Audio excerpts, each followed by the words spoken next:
আরে বিন্দু মাসি দিয়ে কি খবর? ছেলে হয়েও মেয়েদের সাজ আর অশ্লীল আচরণ ভঙ্গি দিয়ে আলোচনা সমালোচনার শীর্ষে থাকা ইমু সাব্বিরের এই গ্রুপ দিনের পর দিন সোশ্যাল মিডিয়া জুড়ে অশ্লীলতা ছড়ানো যেন তাদের নিত্যদিনের সঙ্গী। উদ্ভট আচরণ আর বুদ্ধিমত্তা কাজে লাগিয়ে বর্তমানে ভাইরাল বনে গিয়েছেন তারা। গার্ডদের সামনে তুমি আমায় গালাগাল দিলে না, এবার দেব।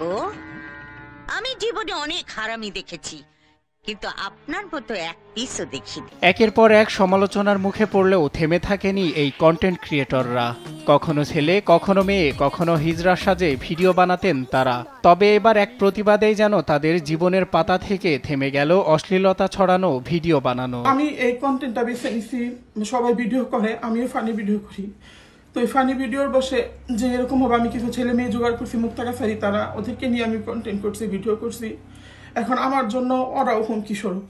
আমি এখানে থাকতে চাই, এটা আমার প্রিয় শহর, আমি এখান থেকে যেতে চাই না, আমি আপনাদের নিয়ে থাকতে চাই।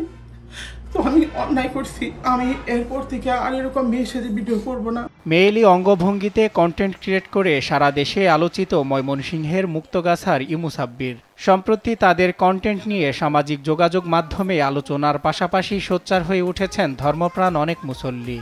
গত রোববার ইমু সাব্বিরের কন্টেন্ট সমকামিতা প্রমোট করছে দাবি করে তাদের ফাঁসির দাবিতে জনসম্মুখে বক্তব্য রাখেন মুফতি আব্দুল হালিম কাশেমি।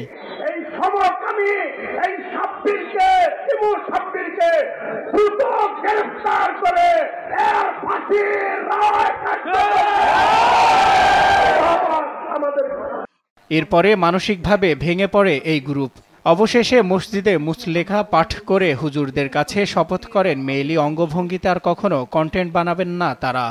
আমি পুরুষ হয়ে মেয়ে এসেছে অনেক ভিডিও করেছি যা আমার প্রিয় শহর মুক্তাগাছার ভাবমূর্তি নষ্ট করেছে। এর জন্য আমি দুঃখিত। মুক্তাগাছার নিচ্ছক্ষণ অপরিণতিদের সামনে আমি প্রতিশ্রুতি দিচ্ছি যে আমি আর মেয়ে এসে যে ইসলামের সমাজ বিরোধী কোনো কাজ বা ভিডিও করবো না।